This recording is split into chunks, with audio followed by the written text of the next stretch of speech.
मोदी 15 ରୁ 17 जून Canada हेबाकु जाउथिबा G7 summit रे जोग देबे।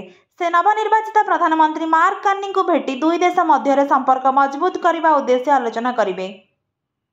भारतर मैंगो मैन हाजी कलीमुला एक नुआ आंब को राजनाथ आंब नाम देइछंदी। एहाकु प्रतिरक्षा मंत्री राजनाथ सिंह नाम रखा जाइछि।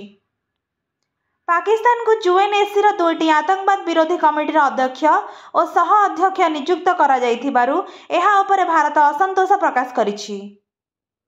कलाहांडी रे सुभद्रा शक्ति कार्यक्रम रे पारंपरिक खाद्य प्रतियोगिता अनुष्ठित होईछि। एथिरे 15टी एसएचजी दल भाग नै प्रतियोगिता को मिशन शक्ति ब्लॉक संयोजक चालना करथिले।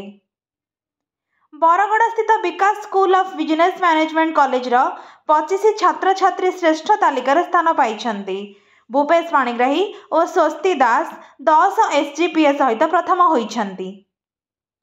बेंगालुरु रे वरिष्ठ सामाजिक कर्मी एचएम वेंकटेश कोहली विरोध में अभियोग करिछन्ति।